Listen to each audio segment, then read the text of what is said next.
Welcome back into a series that has gone the full distance as we are here for game number 5. Both Millennium and the Ninjas in Pajamas now have 2 wins each, and this deciding game will tell us who will head into the LCS for the summer split. And honestly, looking back, Millennium, they had everything in the back. The whole game was there for them. And then this one mistake. People even pointing out, Kreaton had his flash ready in the last team fight when he got caught by the stun from Miffy. I think he was expecting the black shield from Miffy, and we just see NIP here. From Jiri, of course, but NIP really pumped after this, man. When they lost game 3, they just sat there and looked stone cold into the screen. Nobody said a word. Now they got this win here. You could say a free win for them, and now they should really come into this one so pumped up, so hyped for this one. I expect to see them just fly out of the early game here, and then of course go to the 50-60 minute mark. Let's talk about the man who looked pretty much stone cold after that 3rd game and that loss. Nukeduck, he went absolutely nuclear with 7-3-2 on Kale in that last game, picking up of course that quadra kill by the Dragon, which got him rolling and allowed them the burst potential that really caught out Kreaton there at the end. And it's been the story in the 2 wins for NIP. Like, he's been performing in both of them. If we look at this game, yes, he got the quarter kill here. We also had actually a team fight at Baron where he was completely out of mana, which was the one they lost, gave over the Baron to Millennium, so everyone thought, okay, you're so far ahead now, this is the time. Until, of course, everything happened with Kreaton, but his kill, he decided to max his E, actually, and just focus on pushing the wave all the time, forcing Curb to stay around the mid lane. Or if Curb would port away, he could then go in and then get a lot of damage or take the towers. So it's a very smart start. He was always very far ahead in farm. The rest of NIP, though, especially when it comes to picks and bans, they need to be careful here. I mean, first it was the Rise for Kevin, now it's the Jax for Kevin, who's been causing a lot of trouble. I honestly feel like they need to ban both of them away, but I'm not sure if they will. Well, guys, we want to hear from you one last time as we head into the final match of the series. Send us a tweet with the team you think will win using the hashtags MIL win. It's a long day. Or NIP win. And we'll, of course, be checking in as the champions leave the base to see who you guys picked. And obviously, that has swung after game number 2 towards Millennium. Then for that last game, completely towards Millennium with 63%, I think it was, by the end. I'm not sure now which way this one's going to go. I think everyone in 2 minds as to who's actually going to win this game. So a mistake like the one we saw in the last game is not something you do 2 games in a row. Like, it happens once. Usually. Yeah, normally you don't just do the same mistake. I mean, it happens once and you're like, whoa, I really messed up here. Normally you won't see these kind of mistakes, especially not from a player like Kreaton, who's such a strong AD carry. So I feel like if Millennium gets somewhat of the same composition like they had in this game, I think they're still the favorites actually to take this one. But we can't ignore the fact that NIP now come into this game so hyped up. Well, let's find out. We're going into Champions Select for our final game of the evening as Millennium and the Ninjas in Pajamas look for a spot in the LCS.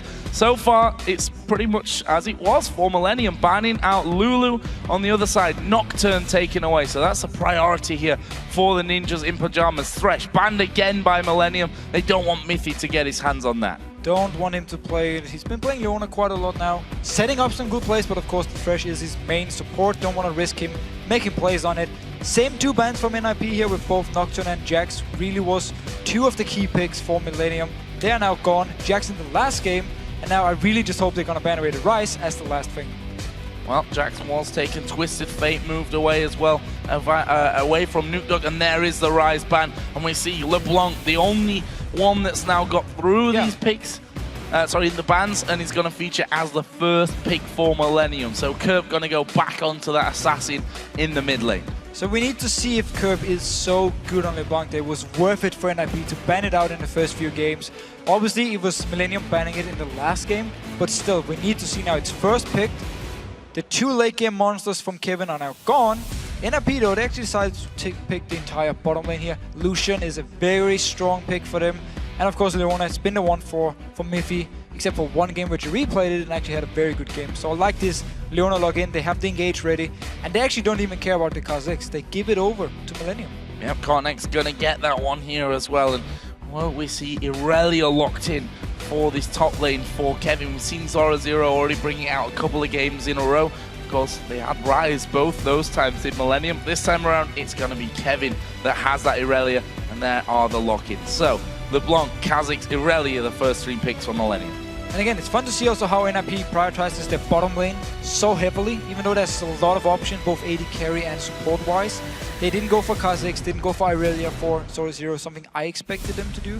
But again, they feel like this Shyvana pick here for Solo Zero is gonna be enough. And Irelia, she's strong late game, but she doesn't bring the same amount of pushing power as a Jax here, so it should be easier for Solo Zero to handle this Irelia. And then at the same time, locking in Evelyn. We've seen a bit of hit or miss from Evelyn. Yeah. I mean, he's been shut down, but also been doing fairly well. Roberto in his game, in game 2, had a lot of good ganks early on. He can try and do the same here. Are we going to see this Karma support locked in? Actually, we've been seeing, a few games of Karma here and there. Not a champion really that J-Reed's played a whole lot so far this year. And it looks like actually we'll be switching away more towards Morgana. Of course, Graves, we've seen already that Creaton will play that one without too much hesitation, and Morgana possibly going to come in as well for J-Reed. So again, a bit of the same comp here from Millennium. Very strong in the late game once again. Good laning phase all around for them. Aurelia's a little bit weak in the early game, but so is Shyvana, so they should go even against each other. I think Millennium is going to be very happy with the comp they picked up here, and it's going to be very scary going into the late game. And we've seen it before with Morgana against Leona. Once you get to the team fights, it can be hard for me to land a stun onto the right targets. Or J-Reed could also be too slow on his Black Shield, like he actually was in the very last fight. And we see the final pick here for NIP is Zed for Nukeduck. I like this. And he didn't waste any time getting that one locked in. Gonna be playing Zed up against the LeBlanc of Kerp. So, early on in the lane, LeBlanc should have the advantage, being able to put a lot of damage onto Zed here. Of course, he's melee. Can farm mid with his Q, but well, if you want to get all the CS, if you want to trade with LeBlanc, he needs to get in the face, and that's obviously so advantage to LeBlanc early. But going into late game, that's where Nukeduck, once he picked up like the Blithrune King, for instance, their Brutalizer, the Last Whisper, he will actually or should be able to duel this LeBlanc here and actually kill her. We could see an early Hourglass from Kerp to try and stop Nukeduck from doing anything towards him, and then obviously Nukeduck is just going to focus on moving elsewhere on the lane, on the map, and it's a lot easier for Zed to kill an Irelia compared to killing a Jax. So once again, it paid off for them that they banned away Jax and Ryze, so now they got Irelia for Kevin here. This is where they really need to shine and shut him down. And we've got to talk about the late game, because it's gone there every single game. Okay, game number 1 was a little bit shorter, but these last 3 games have all gone the distance, and maybe even you'd argue further than the distance really should have gone. I mean, basically 2 games given away so far that probably shouldn't have been won by the team that won. Again, the team play, the coordination has been a bit off for some of them. They're all very good players, but you can't make these crucial mistakes here, and both teams actually managed to punish the other team when they did it. So here we go then, the deciding game between Millennium and the Ninjas in Pajamas for the spot in the LCS Summer Split. Who's going to get it?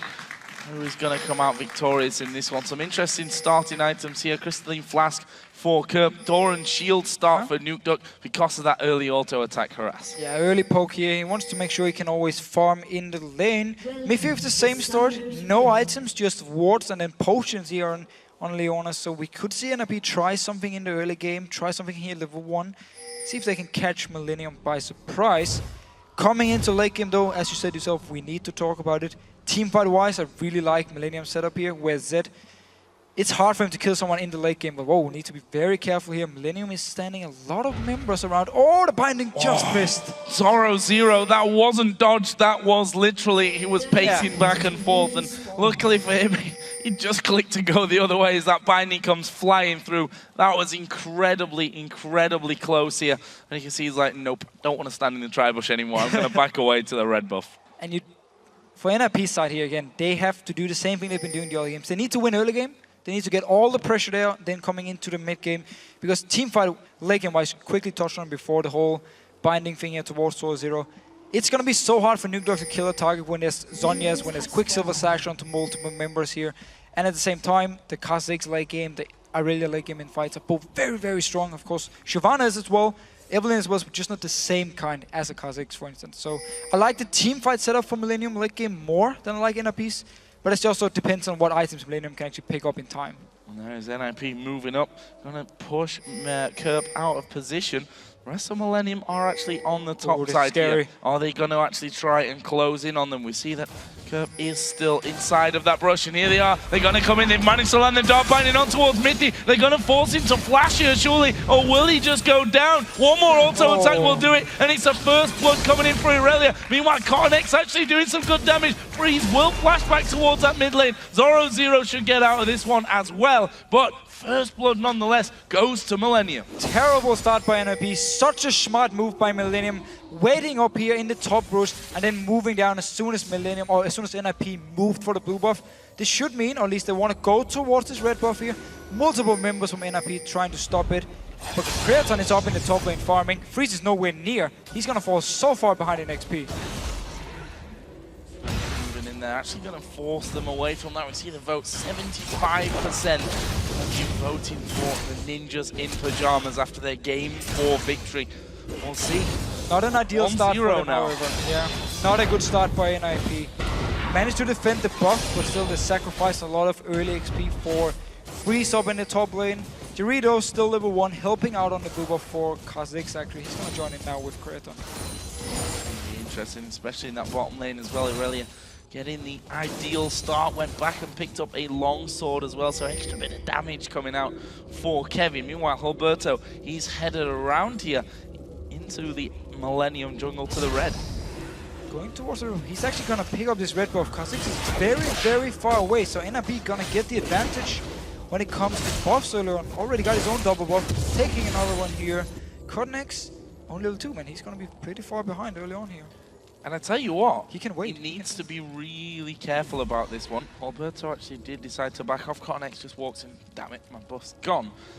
And he moves towards the race. Alberto fancying his chances. He's got a level advantage here Look at on Cortex. Nuke starting to move over as well. That is a lot of damage coming in. Flash wards up for Cortex, and he does get himself back, but Flash is now down. He lost his buff. He's lost the big wraith there as well.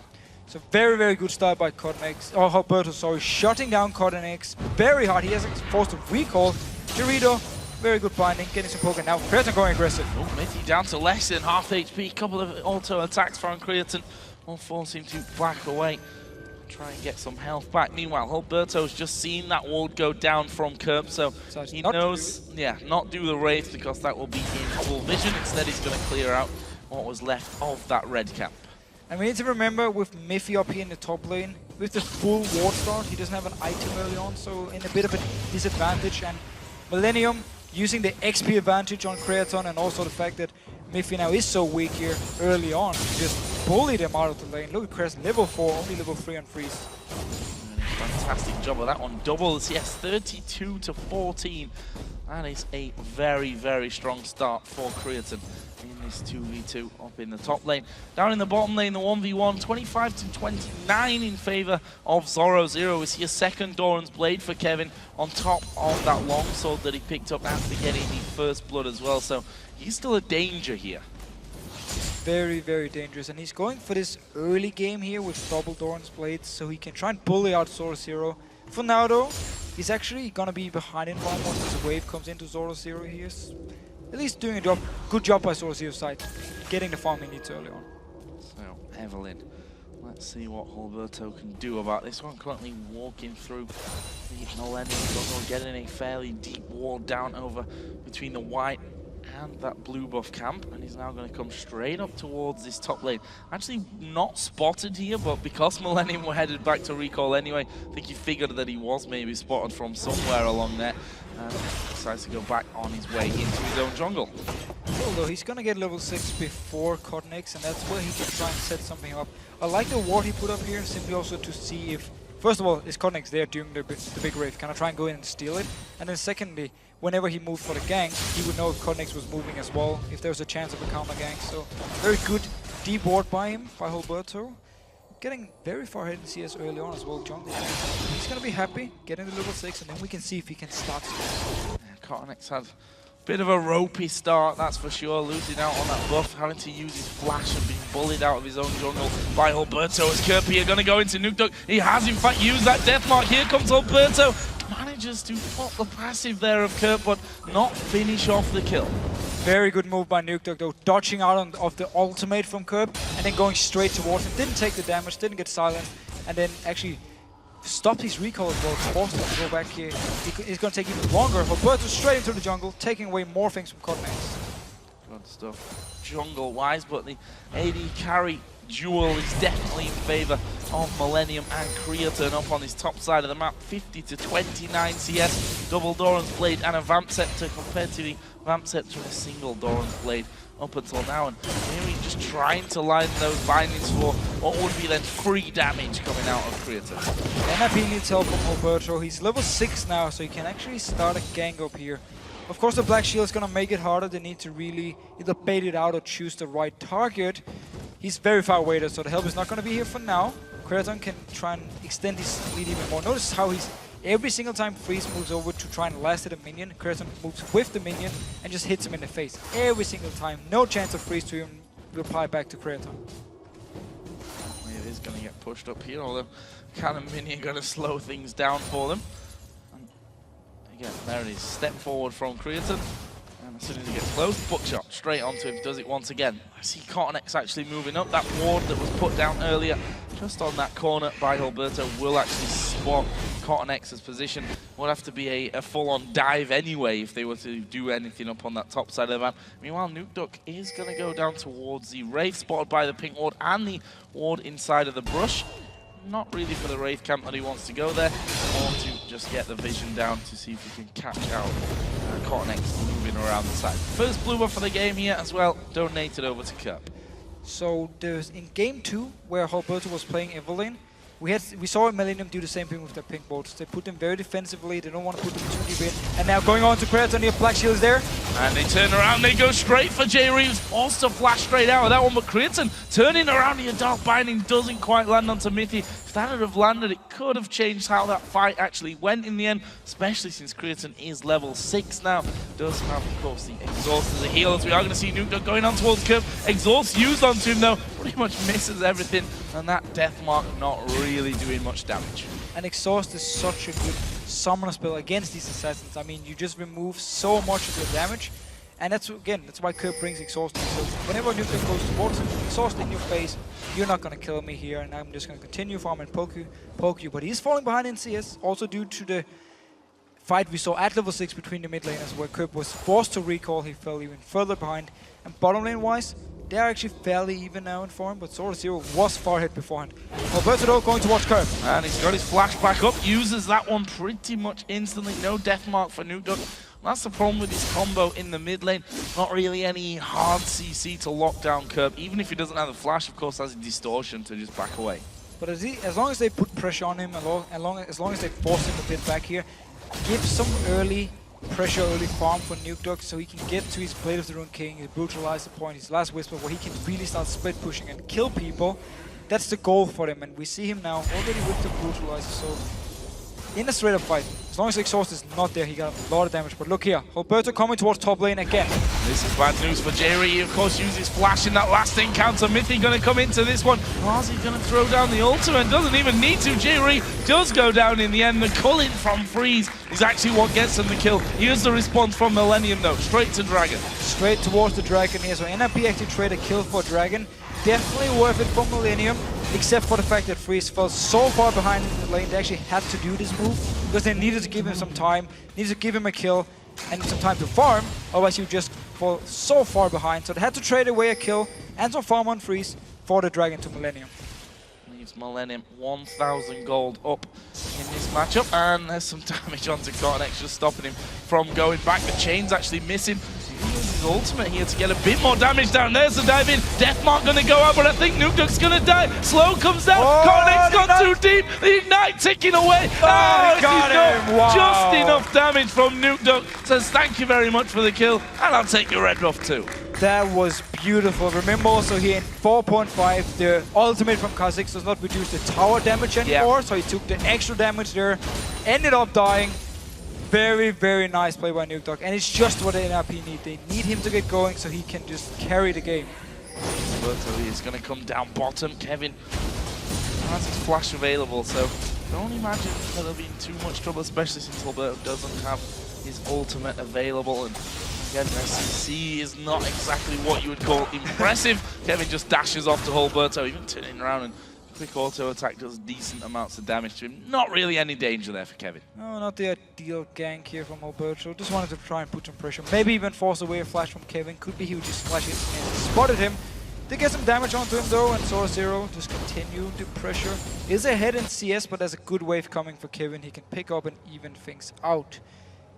A lot of pink wards here though. Both defensive pink wards for Millennium are still up here. That's again the good thing about putting them so defensively, because NIP are not just gonna walk by and check them. And now actually, Nuke Dog gonna spot out Cotnex, who also should have been spotting out the pink ward from NIP. Not sure, he seems to move towards the top lane. Puts his own pink ward down, which, now as an Evelyn, you're probably going to check that bush when you know someone has gone up there. Oh, look at Kerp. For now, Alberto waiting. Kerp is going to come up as well. They know there's no vision there for NIP because of that ward that Cotnex has just put down. They spot that one off to the side, in range of the pink as well, so Kerp will be able to get rid of that one. In the end, Alberto took the long way around as well, so he didn't actually cross over Cotnex and Kerp's path. No real action to be had on that front. So let's have a look down some of the items here then. That mid lane in particular, you see the Fiendish Codex plus the Seeker's Arm Guard coming out from Kerp early on. On the other side, Brutalizer was picked up first for Nuke Duck and has now got the Cutlass as well. Got the Cutlass as well. He needs the Blazer Kings, the big power spike for him. And yeah, of course, we see Kerp going towards the Outlaws. Very, very smart. So he's going to completely destroy the combo from Nuke Dog towards him, and should actually mean he can turn around in these fights here. Or Nuke Dog would at least have to then run away after the whole combo is used if Kerp times it properly. Also makes it harder to kill Kerp in a team fight, which is the thing we talked about here. Going into late game when there is Hourglasses, Quicksilver Slash, and everything, it becomes very hard for Zed to find a target in the team fight to actually kill. Wandering back up, those pink wards still remain in the Death Brush in the top side of River and here on the corner, which Alberto will finally spot out. Him and Nuke Duck can get rid of that one quickly. Alberto can carry on his merry way. Of course, the top turret did go down earlier on, so both Freeze and Mithy there got the added danger of having no turret in behind them. Kha'Zix, of course, they can spot a little bit easier going unless he ultis through that tri-bush where they've got the ward. In fact, they're all just going to be backing away now as that wave did go past the halfway point. Too dangerous to follow through. Yeah, I don't want to risk anything. Don't want to use the summoners. Mithy actually didn't have his flash, so in case something would have happened, he would have been the target to go for. So Zero getting a lot of damage to Kevin again, but Kevin doing really well, keeping up on farm. Should have a lot of gold actually, been in the lane for quite a while. Yeah, 2,300 gold for Kevin, 2,200 as well for Zoro Zero, so plenty to spend here when they go back. And for now, they're just quite happy to get that from. There is that pink ward finally taken down. Took him an extra hit there to actually deal with that one. Well, that is all well and good. A move now to this mid lane. I'm going to try and put some pressure in. Still 1.5 minutes until the Dragon actually comes back into play. Good binding off, but Nuke already way behind the tower. Not exactly a position where he can follow through on that binding landing. So Kraton is actually missing some minions up in the top lane now. Because he rotated mid and then decided to back off instantly, they couldn't actually get any damage onto the tower. But yeah, Dragon is going to be the next big thing here. Millennium, if they can pressure onto this mid lane, get a few hits onto someone like Nuke Dog before the whole fight starts, it's going to be very hard for NIP to actually fight it. On the other side, with Leona here, with someone like Alberto coming from the side, NIP can start it if they feel like they're in a good position. There's Nuke Dog not missing any of that farm that comes through to him. Pretty much all freebies. We can see, one thing I want to point out here on the Millennium side, boots for everyone across the map and a lot of pink wards. A lot of pink wards here. NIP actually also just picked up boots for everyone, so they don't want the mobility, and yeah, as you just pointed out, a lot of pink wards. They want to make sure they can get full safety if they put all of them very defensively, but also they want them towards this dragon area here to deny vision, but also to spot out Alberto because he wants to try and flank around. If you just engage from the front with an Evelyn, it's too easy for the enemy team to just spot you running towards them. So you need to come in from the sides here. Zoro Zero would love to do the same as well. And with some good pink wards from Millennium, it will become very hard and actually very scary for Alberto because they can just turn with this LeBlanc and jump right in his face. before he even noticed it and just kill it. Ward just went down there, tried to get it while he was still in vision, took them too long, and now the Dragon started off here by the ninjas in pajamas. Millennium off to the side, and actually Kevin is nowhere to be seen. Does have his ultra as he go in there. Cornex has managed to steal out the Dragon. This should not be happening. It's happened in this best of fight far too often. But in this case here, when they jump in, it's so 50-50 because it's so hard to do anything. Like 2 members jumping in, hitting only the Dragon, trying to jump out. Very well played though by Cornex again, stealing away the Dragon, and then Sword Zero teleports top lane because they actually already rotated by Millennium here. Kevin base and then went straight towards top lane to push it out. Sword Zero got all the farm though. Still, Dragon from Millennium is the thing we've seen before where NIP sets it up as opposed to actually get it, and then Cornex just steals it away. Did it twice already today in game 3, which actually was the game when Millennium won, or was it game 2? I might mix them up. Millennium won game 2 and 3. Yeah, but I mean the game where he stole the 2 dragons. That was game 2 or 3 as well. Thank you. It has been some long games today. I think game 3, actually. I believe so too. Yeah. See right now, push down again. The duo's lining up this time in the bottom side of the map. The outer turret down to just above half HP. Bearton is, by the way, still holding on to a healthy CS lead, about 40. He currently has over Freeze. If we look at our items, both got that Bloodthirster in there. Of course, Lucian going to be headed more towards the Trinity Force. Both of them also got a Doran's Blade or 2 as well on top of that one. So don't see too much happening here in this bottom lane without any interference from the likes of Hulberto and actually Cornex, who's also on the bottom side. Both junglers were near, both of them moving towards the mid lane instead. We're getting to the point though where the laning phase are normally about to end and we start seeing more rotations as a team around the map. But both teams just seem happy to keep this going. I mean, both top laners are there farming against each other, dual lanes are there. Cornex actually joining his dual lane. It's gonna be hard for them to set something up. They need a binding from Turi and he actually just backs away, doesn't even wanna go for this one. I think a little bit difficult to set that one up. Just want to touch on LeBlanc's items here. Kerp did pick up that Seeker's Arm Guard, but went straight into the DFG. So feels like the armor from that Seeker's Arm Guard going to be enough to protect him from Nuke Duck. He wants that extra ability to blow someone up if he can catch someone out. And it's very scary, especially when you have something like Aurelia, something like Kha'Zix, and then a binding from Jerry onto one target. They can just all jump and they have so much single target burst now also with the DFG. And then they get the reset, of course, from Cornex who is level 11. It's very, very strong pickup for me, especially with the synergy he's going to get with the rest of the members with the single target CC and damage they got. Kevin backing away as he pushed that wave out, going to get himself. Actually, I was going to say, Alberto walked over that pink ward, I think, there. Did finally go back and actually clear that one out. It's pretty much the obvious bush for a red side Evelyn to be checking there as he goes on through. Nuke Duck did get that last blue buff as well for NMP, so that will be with both mid laners for this next fight. Kerp thinks he's being a bit secretive, but actually he's stood on top of a ward. This is cute though from Nuke Duck, so he doesn't actually get any damage onto Kerp, who's just... Both of them are just been happy farming away. I mean, Kerp will clear out the wave with his distortion and then just pop back out and Nuke Duck puts a shadow, clears the wave himself. Still no playthrough on King. Should have the gold for it, however, if he decides to recall, and that's where we can start to see if he wants to split push already, if he wants to continue laning for a bit. We need to see once he actually recalls. Very soon. Very soon. Soon enough. Coming back into that one. 175 to 186, so Nuke Duck getting that early lead there has just not surrendered it whatsoever.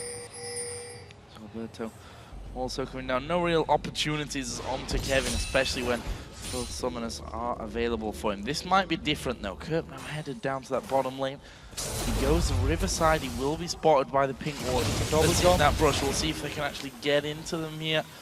Smoke screen goes down again. It's probably going to be about J-Re landing a binding in the end. Kerp realizing not much of a chance to get in there and will again go back to farming. But at least they try to set something up with the defensive pink wards again. He knew there was no vision all the way down, so he could move there.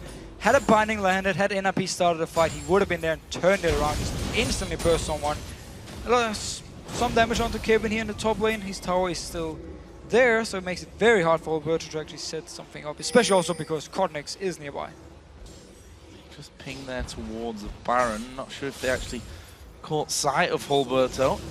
Cornex coming up to this top lane just in case Alberto does, in fact, get involved in that one. A lot of pings into the brush. I think he wants Kevin to go in there and face check that one, which Kevin will happily do. Throws down a ward, but there is no Evelyn. He's already backed away onto the golems.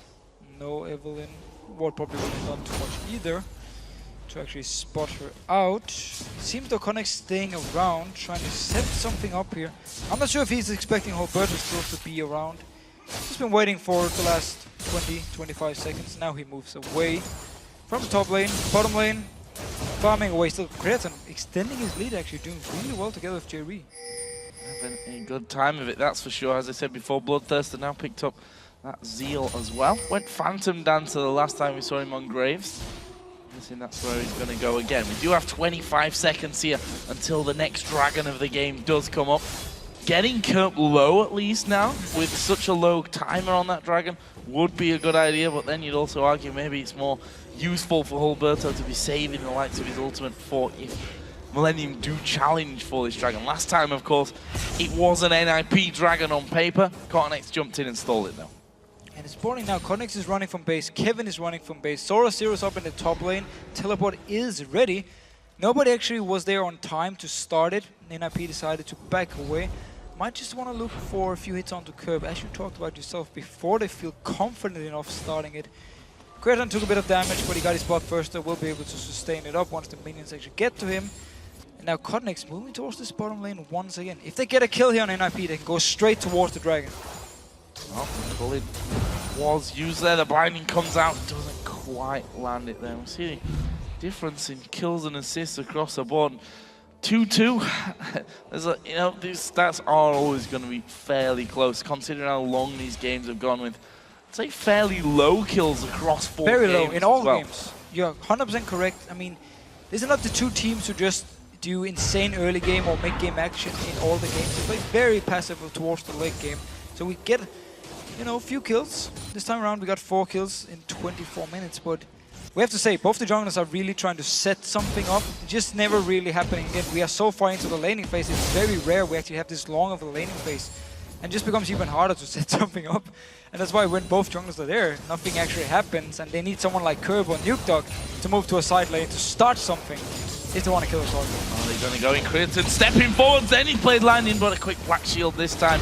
Well, actually stop them, and actually they're going to turn it around. There is the damage coming back. Creaton is going to go low. Jerry's actually lower though. Alberto tries to get in, but now it's Cottenex jumping on to freeze. Irelia there as well. They can't push through because of that exhaust, but now they've locked up Alberto. He's going to go down. Kevin gets that kill. Nuke Duck has come in as well, and all of a sudden, all the players down in the bottom lane. Everyone, teleports came in, the junglers were there, starting to fight. Only the minions came late, binding onto Sora Zero. Oh, he's not going to survive this one. Cottenex will pick that one up, and that is 2 men down for NIP. And look at the spawn time is already 40 seconds there on Zoro Zero. They turn around. This is going to be their dragon. And it's been the same in so many games now, where whenever we actually get to fights, Millennium, they do so well in them. They get some kills, get an objective.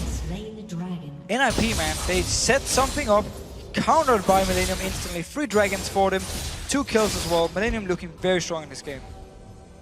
Now, waiting, I was going to say setting a trap, but as they scan there, they spot the ward was already in position. So with that one all kicking off and going in Millennium's favor, let's have a look at the gold. First of all, Zhonya's Hourglass was picked up, but they're all sat on a large amount of gold right now to be going home and spend. Look at that, 3k on Creaton, 1700 on the support, 14 on the jungler, 18 on the top laner.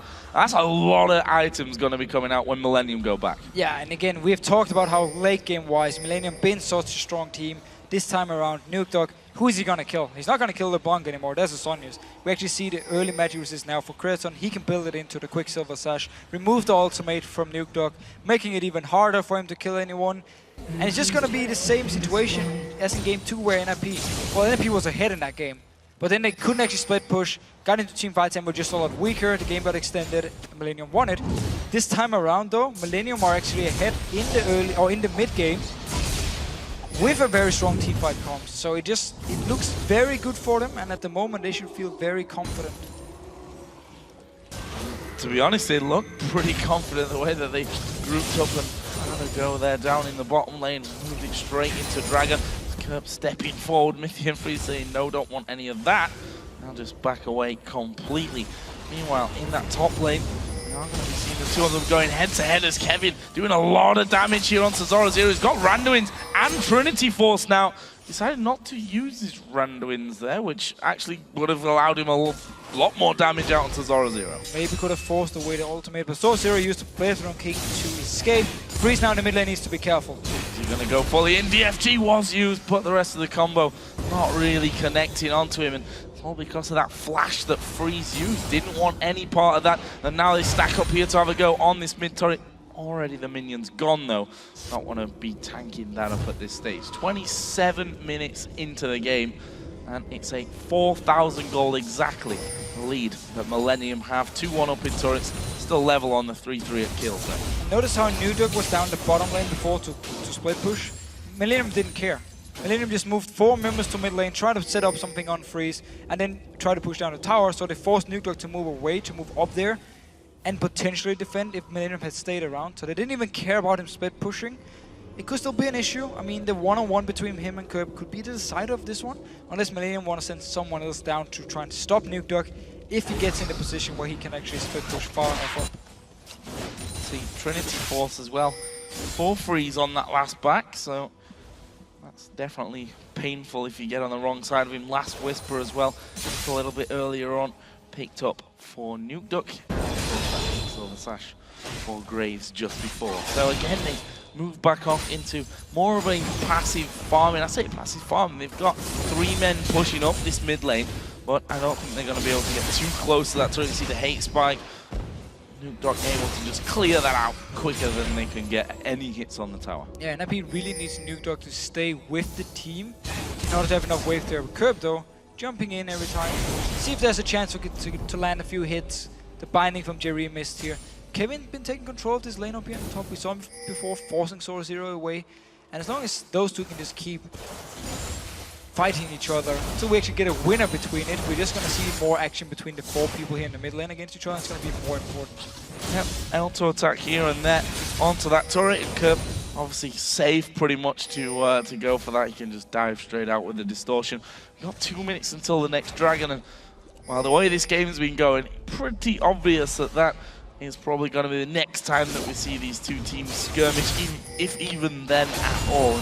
Well, you can understand it. It's a best of 5 down to the final game for promotion into the LCS Summer Split. Mistakes, they've been made so far, there's no doubt about that, but this is not the time to make them. It's a good tower pickup by Millennium, though. It's not the time to make mistakes, but it's not the time either to play too passive and pretty much give the entire map, give the late game to a team like Millennium, because the games before where NIP gave them the late game, they took it, and they should have won the last game. We talked about how one big mistake gave the whole thing for NIP. With this game, trying to do the same, taking control of the map, got a good goal lead here. 1 minute for the Dragon. Instead though, Curb rotated top lane.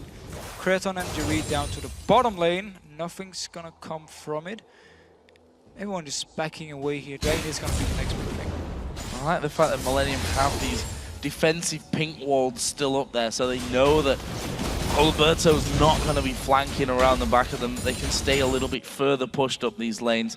And Curb, honestly, he's causing them a few problems. We saw him there just a couple of moments ago hanging out in the top side of NIP's jungle. And they know that they have to be real careful about what he can do. Here's Zoro0 and Kevin having a bit of exchange. That's a lot of damage instantly out from Zoro0. Yeah, good damage from Zoro0, but the thing about Curb here, the way he's playing it, just by the fact he's staying in the mid lane, doesn't want to go to a side lane where Nugdog would be, and he doesn't actually want to try and one-on-one him at all.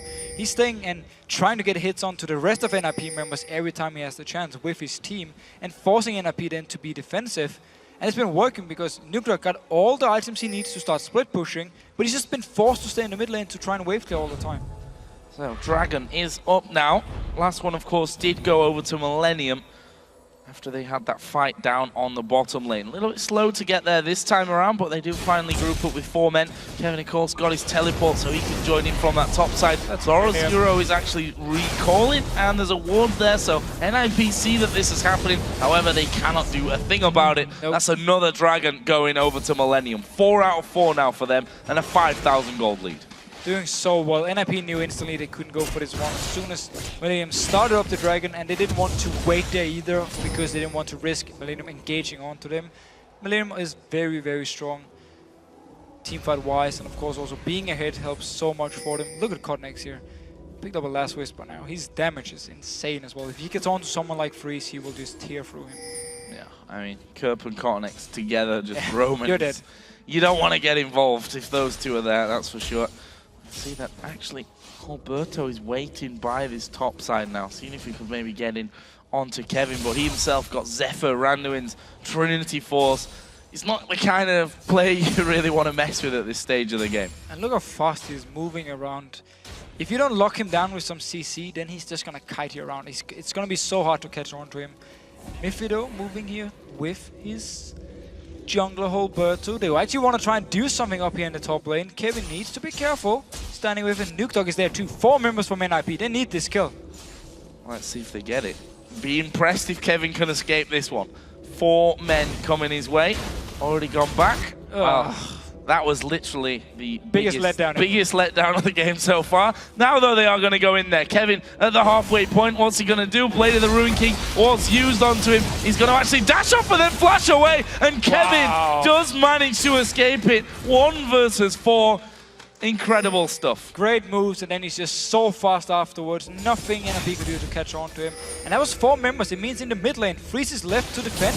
And Kraton going very aggressive. And they put the exhaust down there onto Freeze. He's going to throw out the Culling. That'll clear out the minions and stop them actually pushing through. Meanwhile, Nuke Dog is going through onto Creatine, but he manages to get away from it. The Quicksilver Slash stops that Deathmark from doing the damage. Yeah, just completely removes the Deathmark. So Nuke Dog also removes the Ignite actually from him. Kraton managed to survive here. Had to use both his summoners though. What? He stays alive and doesn't give any more kills over to the Zed at this point, which I think Millennium will be very, very happy with. The question is, what comes next for them now? See both the top and the bottom waves being pushed out. Mid is pretty much reset bang in the middle there. Jerry just coming around from that one. We are seeing a couple more items coming in, so let's have a look at them. The Randuin's Omen finished off for Cotnex. Godfrey when he's diving into the middle of them. Last Whisper for Freeze's Lucian. Black Cleaver also was done for Nuke Duck on Zed. So again, for Nuke Dog now, he needs to go towards something like Guardian Angel so he can actually go into the team fights without risk of just being popped instantly by Millennium here. Kerb especially got a lot of damage if he gets onto a target. We haven't actually seen it yet though. I mean, I don't think he used the DFG yet. He did. No, he did once, yeah. Onto Freeze, who just flashed. But just flashed away, so the rest of the combo didn't hit with it. And you've got a feeling as well, even though Millennium are in the lead in this one, the way that last game ended, the mistake at the end that cost them the game, means that they are going to be so much more careful about this game. Especially Kraton. I mean, you don't want to do it twice. I don't expect him to do it again. I mean, he's been playing solid this game. His laning phase was very, very strong. And then with the Quicksilver Sash, he could survive the burst from Nuke Dog as well, coming in beforehand. And he's just pushing up here. The rest of the Millennium is with him, except for Kevin in the mid lane with Teleport. Look for the binding here from J-Ree, and then just see Kerb fly into the face of whoever is being binded and just do full combo. Just diving straight in there to try and clip some health away from Zed or Lucian. In the end, though, that damage not landing for them. We've got 2 minutes here until the next dragon comes into play. Kerb is just waiting by that wolf camp. Not actually spotted by anyone. Cotnex is there as well, and this is the 2-man team that we were talking about earlier, especially with Cotnex going for that last Whisper as well. Yeah. A lot of damage, a lot of assassination potential between the two of them. Credit to NIP though, they've not been caught out yet by that duel. True, they tried to set something up in the top lane, didn't work for them, some very good moves from Kevin. And then the mid lane, Nuke tried to kill Kraton, and that's been the action the last few minutes here. The last dragon, of course, went straight to Millennium. NIP was not in a position or didn't feel confident of fighting for it.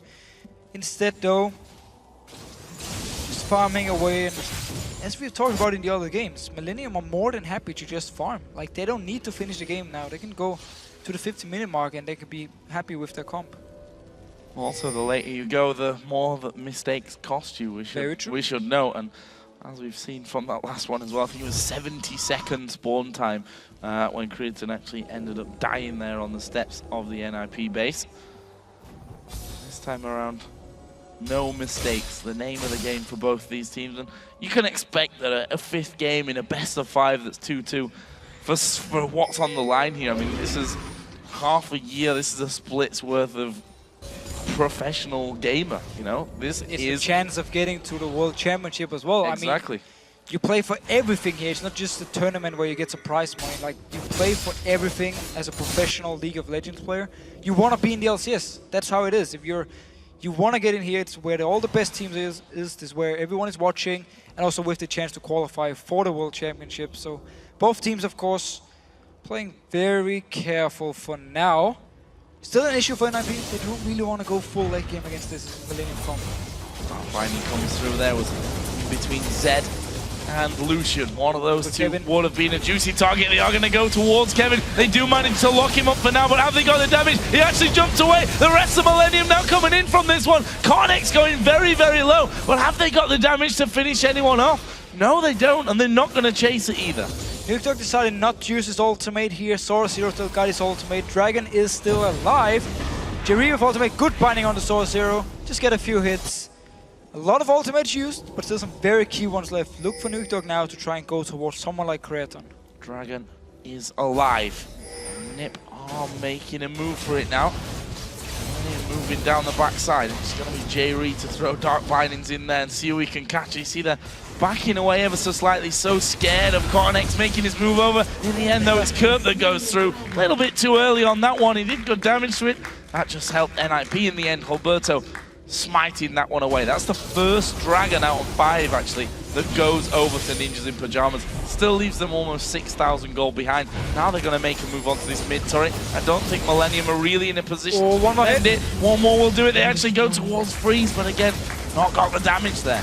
Got the hit though, Lucian then dashing away. Again, this is why Lucian is such a good champ. I mean, you got wave clear, you can push the towers, and at the same time, you do so well in the entire game. So they got the tower here, got the dragon. Very good for NIP to get some objective gold they needed, because also all the members here. And Millennium couldn't actually get engaged on. They needed either Connex to jump in or Binding to land, or of course Kevin to jump in, but Kevin wasn't there in position. Connex, I don't think his ultimate was ready yet. After the first fight, they couldn't actually go in for it. That's the most fun you can have, clearing waves. Cost half the mana pool though. That's true. 2-0-1, he's actually got that Guardian Angel there we just saw on top of his Trinity Force, Randuin's Omen and Zephyr. Kevin definitely will be more comfortable, and here we see maybe, possibly the start of the dance around Baron. The Baron dance again. Connex, he's gonna go for his Guardian Angel as well. So gonna be the same for the front line of Millennium. Both will have Guardian Angel. Jump into the face of NIP. Tank them for a long time, and even if they should go down, we'll come back up and just be more annoying. And it means for NIP, they need to try and either do the same with Alberto and Sora Zero onto the back line of Millennium, or they have to kite fight. Like, get the kill, keep kiting backwards, keep cutting backwards, but that's very, very hard when you're against something like LeBlanc, for instance, who's gonna catch someone out of position and just burst them down. But we do see more Banshee's Veils being picked up over on the side of Ninjas in Pajamas. Zoro Zero has one.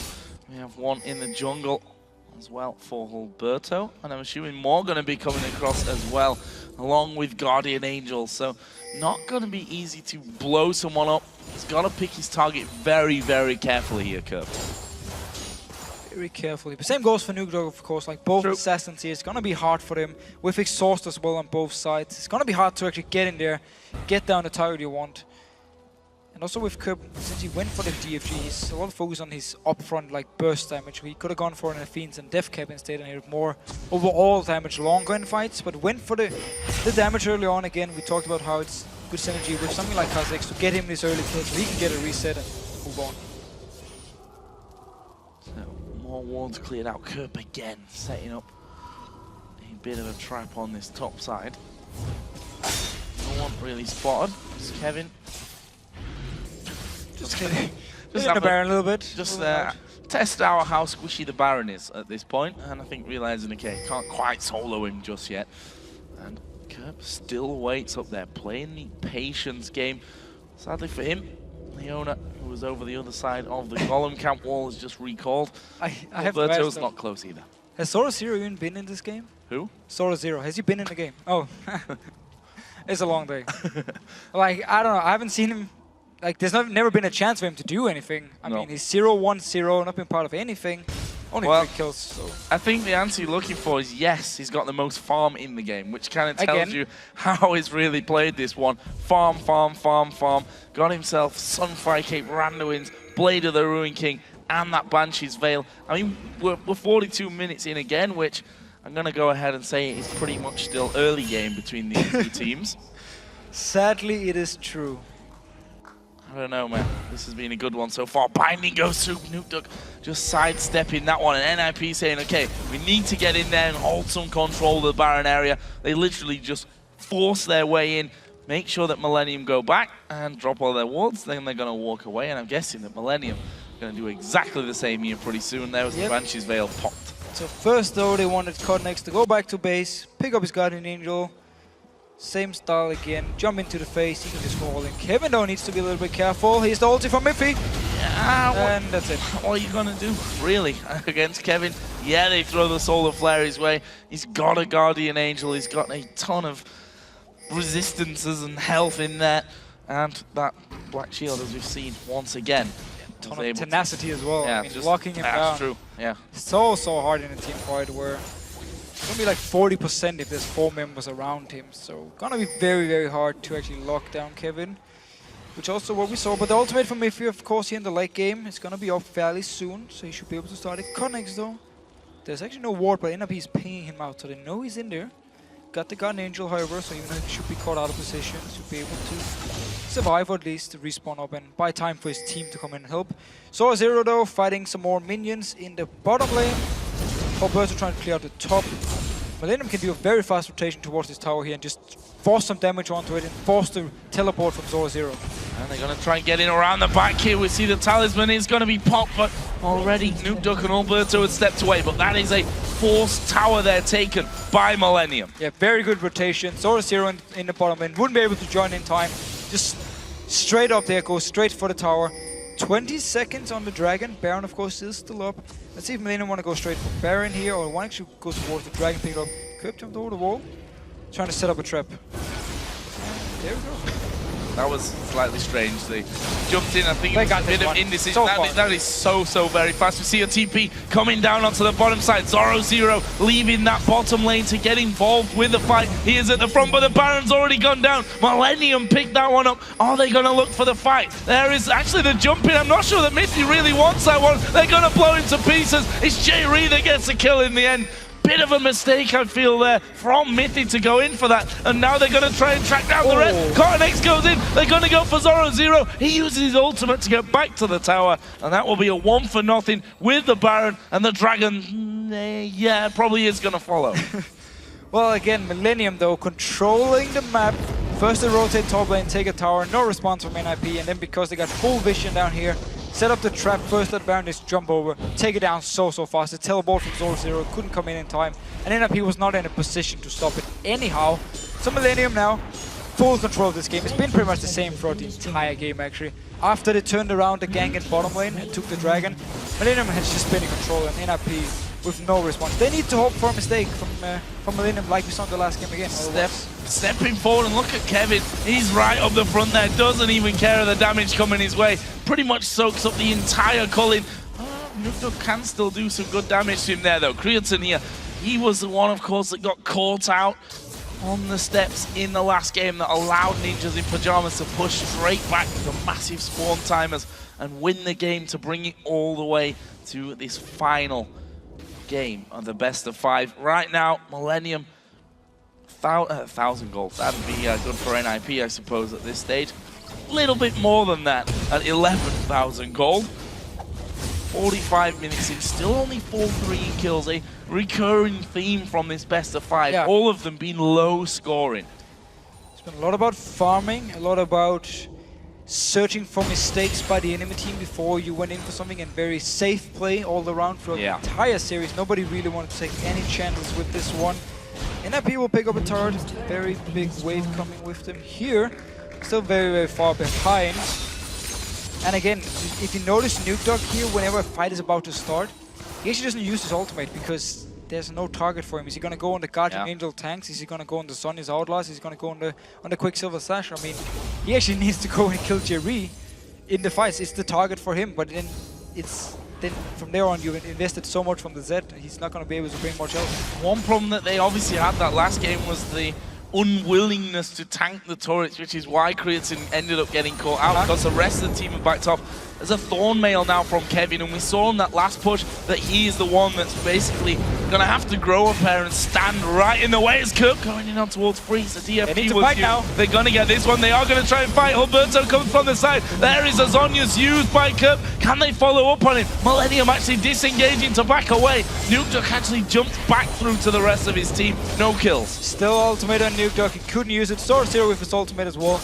They tried to lock down Kirk. He used the Sonyas, and then from there on, NIP didn't feel like they could actually go in for the fight. Everyone disengaged again. No, when that Zhonya's is down, that's the time you got to get Kirk. That's the time when Nukeduck has to get in and kill off Kirk. They just have to try and go. He's far too mobile, I think, to actually do the follow-up damage onto him anyway. Then we see once again this turret go in low. Let's see if Kevin actually does step forward from this one. Gonna wait, take the safe route, wait for those minions. There's no solar flare here for Minty, but that is coming up here in just a second. Is that turret gonna go down quick enough? Yes, it is. They pick up another one. 7th one of the game here for Millennium. And it's simply so passive play by NIP. They needed a solar flare for the engage, didn't have it, so they just gave up another tower. It is ready now though, they have to go for something. They need to try.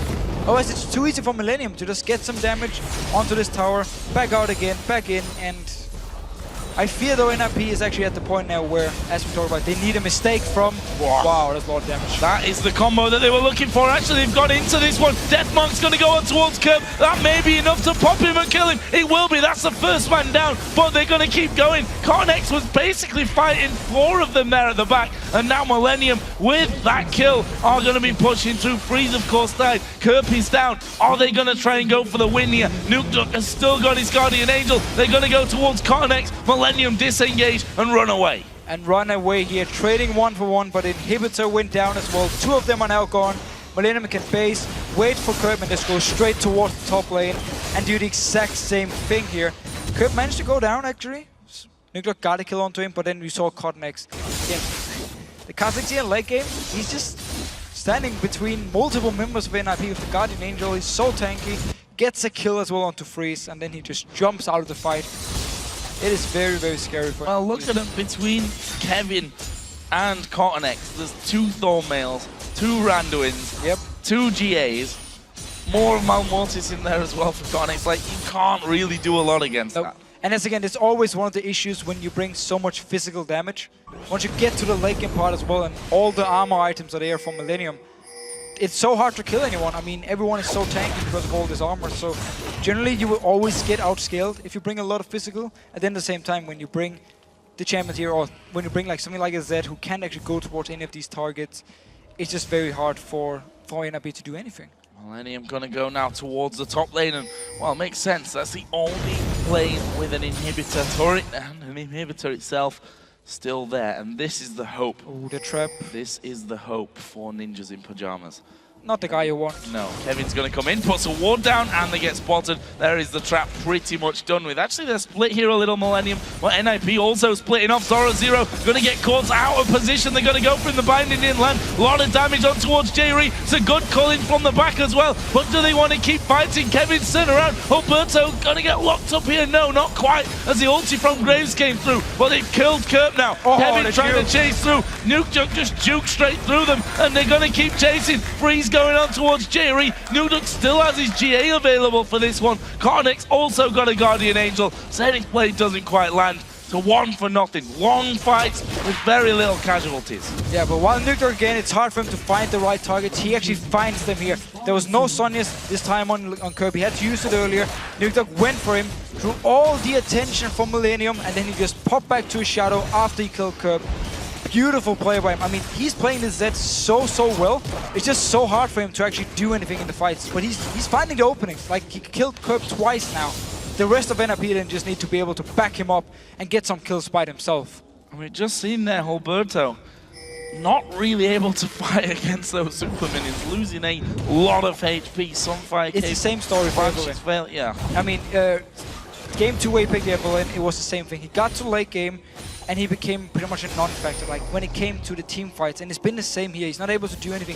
It's all about Nuke Dog finding the kill, and then Freeze trying to stay alive in the backside. But they're starting Baron. Millennium is here though, except for Curb. A little bit dangerous for them as Zoro dives through the middle. There is Creatine going to be focused and he goes down. Alberto gets the kill, but look at the super minions onto the Nexus turrets there. They're maybe going to take this one down. They do, but not before Zoro is able to TP through. That will stop the second one from going down, and now it's Millennium that go for the Baron. Curb is coming in here, joining the team. Zoro is very far away. No ultimate on Nuke Dog, no ultimate onto Alberto. They need to back away and give this Baron over to Millennium.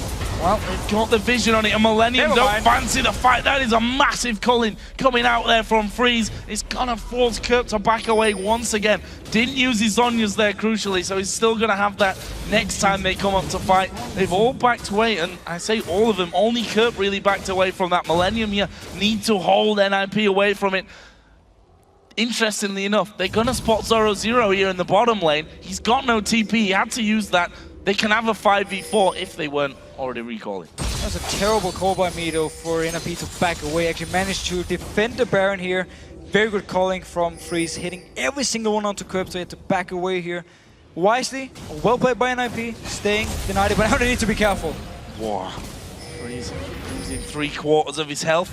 That is really bad news. He's gonna have to back away and see if he can lifesteal close enough up to full HP, taking the wraiths. The super minions going up. Both inhibs though have respawned, but NIP are caught in this hard decision now. They have to protect those inhibs, but they also don't want the Baron to be going over to Millennium. There's one super minion hammering away now on that bottom inhibitor. We can see they've already left for that. They are going to go in there. Will they be able to stop it though? Actually, it's gone very low. Is he going to fall? Minions! Yes, it does. The inhibitor goes down, and Baron's already at half HP. Alberto's in the top lane, but no one else is close. Millennium, take the Baron. So NIP actually went back to try and defend inhibitor, still lost it. Gave up the Baron here for Millennium. This time they actually decided to back away from it. Didn't feel like they could actually fight. Millennium now, Baron, inhibitor is gone. They can go for the mid inhibitor. It is open. And only one tower up in the top lane, and only one Nexus turret remains. Again, this is really Millennium's game to lose. I mean, as long as they don't make a mistake, they should be winning this game. However, we have to give credit to Nuke Dog and NIP. They've been trying their best to win these fights, even though it's been an uphill battle, and Nuke Dog's been finding the right targets and also came out alive every single time. Yeah, didn't even have his GA pop there. Nope. He juked back through their own jungle. Now Millennium got to move up to that second open inhibitor as a group of 5 as soon as Cornex actually gets there. Across the board, ultimates are ready. Summoner spells are pretty much all up as well. Just a flash from J-Ree and a flash from Alberto is really what's missing across both sides. Will Millennium go in? Look at Alberto wanting to get that flank position in here so that he can get a good 5-man ulti across the entire Millennium team. Guardian Angels are up for a lot of these players as well. Connex there at the front. Millennium, Kevin also got his Guardian Angel up. Same goes for Nuke Dog and Zoro as Curb comes in. It's Connex that's going to tank the entire cull in there as well. Loses not even a quarter of his HP. Now they go back in. Obviously don't really need the minions here. They want to get rid of those Banshee's Veils as quickly as they possibly can though. This next fight is going to be long and extended like we've been used to seeing.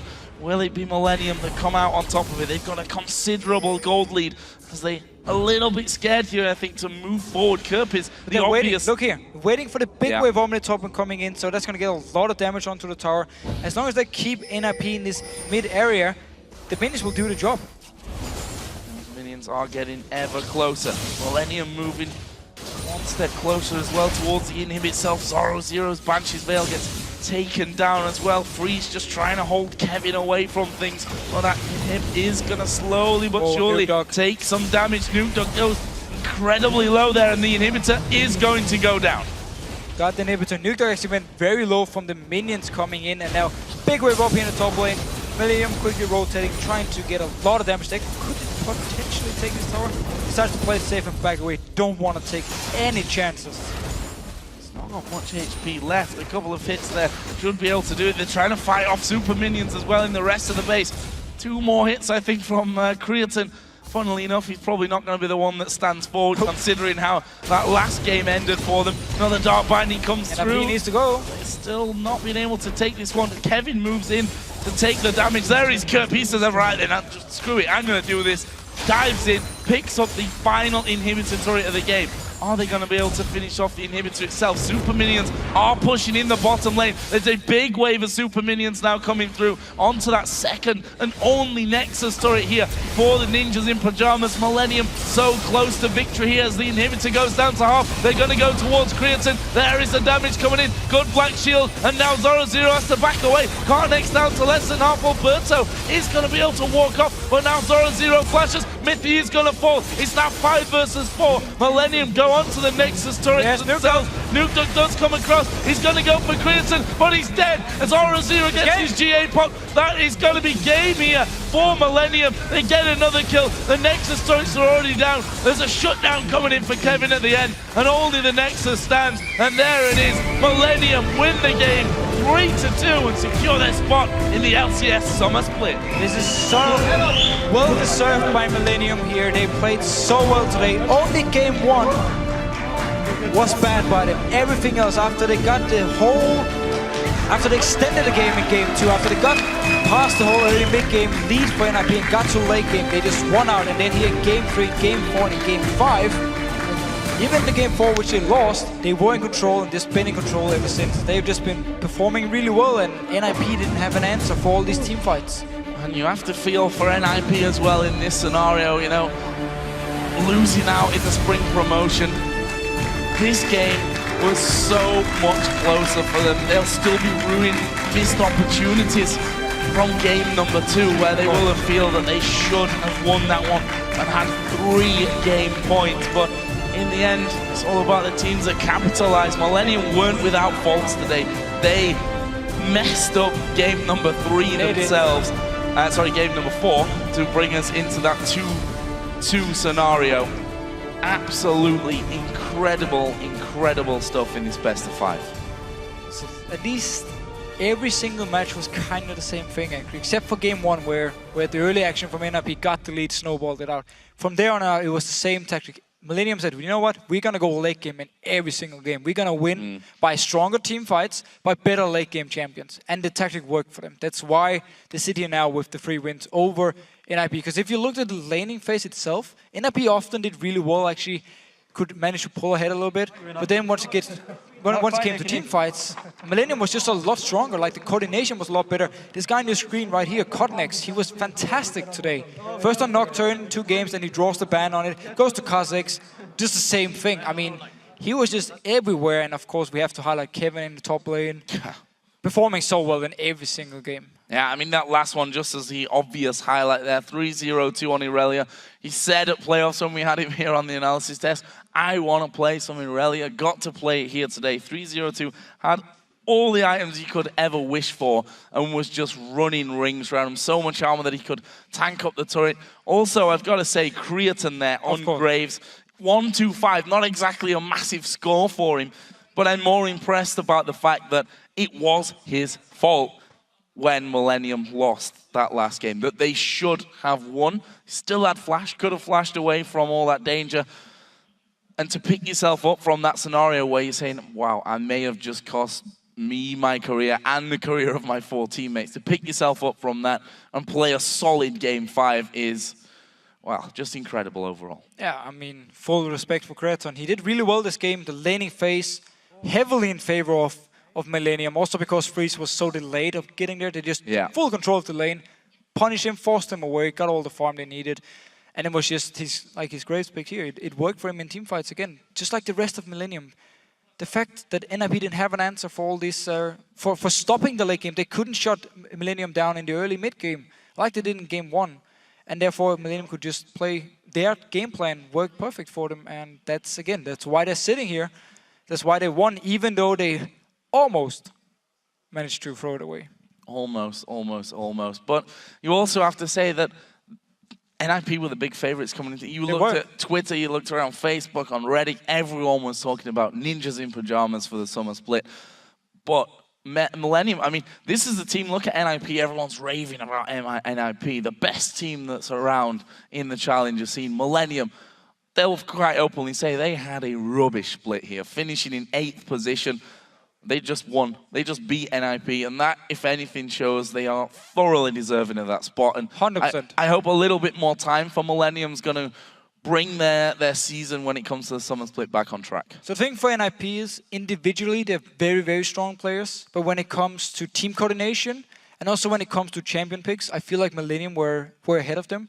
Millennium, NIP didn't have an answer for these late game parts of Millennium. There was no Jax from Zoro Zero. We didn't see him play Ryze either. And there's multiple. I think there was no Kha'Zix for Hilberto as well. I mean, there was a lot of options for them where they could have gone for more late game, but they didn't really, either they didn't feel comfortable playing them or just didn't want to play these champions. And that's again one of the big reasons Millennium, also with of course the great teamwork, are now standing here as the winners. Well, Shox is standing by with 2 of the winning players from that series, so let's send it over. Thank you very much, Joe. Indeed, joined here by Creaton and Kevin of the victorious Millennium, back in the LCS, securing your spot after a fantastic 5 games.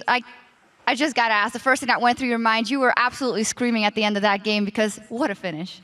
Yeah, so basically like 5 games, we could have finished that the game before already.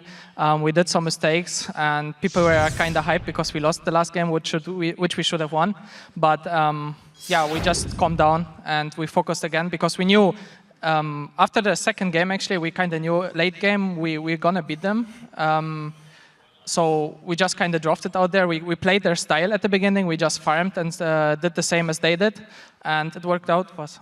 Yeah, tell us what the game plan was before, because you guys obviously had a plan going into game 1, and then you totally threw it overboard because that wasn't going to work. Tell us a little bit about how you changed into that, okay, we have to play these late game champs to beat this team. To be honest, the first game we just got stomped.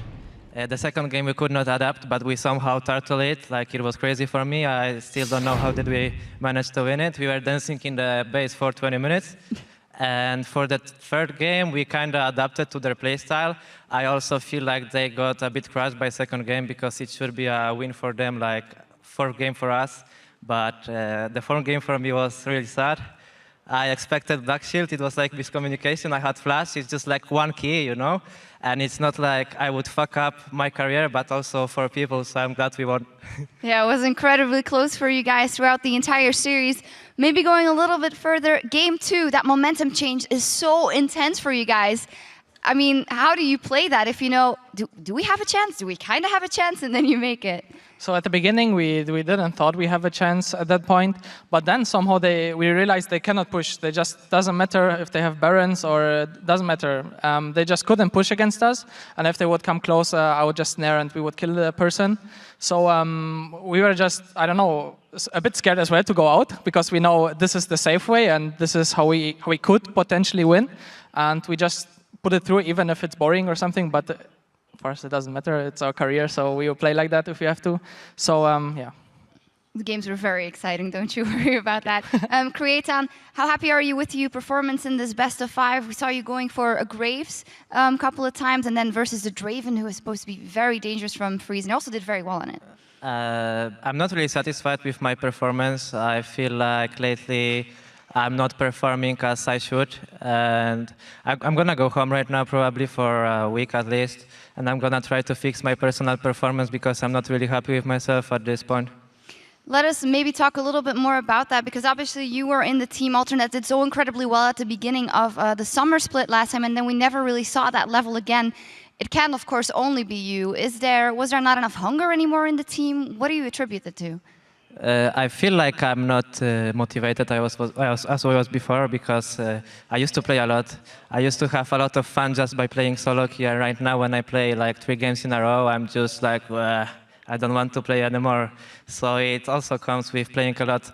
AD carry, for mechanics, you have to play a lot. The best players are the players that actually enjoy the game, in my opinion, because they would just spam and spam and spam solo queues. So I think that practice, like solo queue, is the most important thing. Not even scrims, because in scrims, like other people can lead you, but you need that mechanics. Yeah, and what about you, Kevin, taking this? It's actually almost a second chance if you see that you guys lost that first game, then fought your way all the way back. You're going to be able to play a lot of Irelia in the summer split. I hope so. I mean, Irelia is one of my favorites, even though right now Jax is my Nemesis. Yeah. But yeah, I hope to see Irelia still in a competitive play, so better nerf Irelia, Kappa. And yeah. Just happy faces all around. Yeah. Not much to say. No words after that. Best of 5. Congratulations, guys. Thank you. I not one word. Like I basically forgot how it feels to qualify for something again. Like first time at Gamescom, it was just amazing feeling, and right now it's just awesome again. Yeah, I can see it on your guys' faces. We'll be seeing you again in the summer split. Very much deserved. Now let's head back over to the desk for a quick recap and a look at what's coming up tomorrow. Thank you very much, Shox. And with that win in the series, Millennium will now return to the LCS and head into the summer split. And they will join Fnatic, SK Gaming, Rocket, Alliance and Gambit, along with the winners from Friday's matches. So the fate of 4 teams still need to be decided, and that will happen tomorrow in 2 best-of-5 matches. First up will be Super Hot Crew versus Cloud9 Eclipse. And that will be followed by Copenhagen Wolves taking on Denial Esport. Those matches will begin on Friday at 5 p.m. Central European Summer Time, which is 8 a.m. Pacific. I would like to thank CLG's Dexter for joining us today as our guest analyst, which is the right word. He'll be back with us tomorrow for the first series, and we're also happy to announce that Fnatic X Peke will join us for the second half of the day. In the meantime, for myself, Deficio, Shox, Quickshot Demon, and the entire live broadcast team, thanks for watching, and we'll see you tomorrow.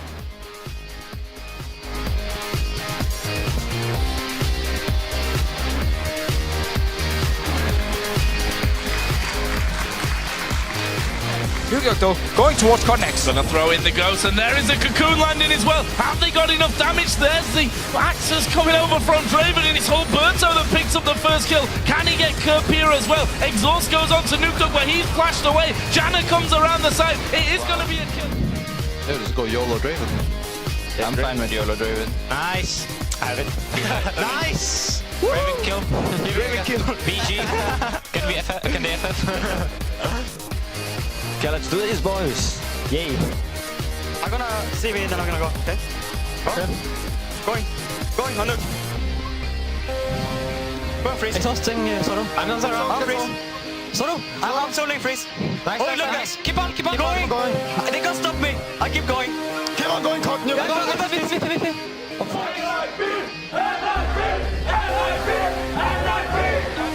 He's going to use his ultimate, and there is Nuketook from the backside. That is a ton of damage coming in, and they managed to lock up all 3 of them. Can they wipe them out? Creates will fall as well, and it's only Jay Reed to try and walk away from this one, and he will once again locked up. And Nuketook is coming in. This is a quadra kill.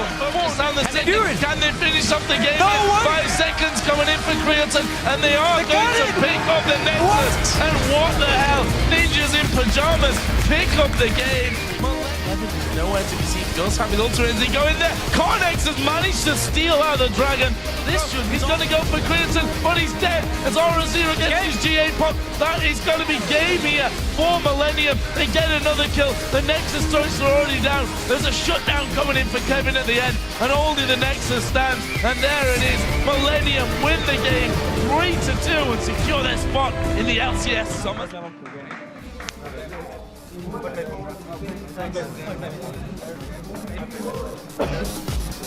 Ooh.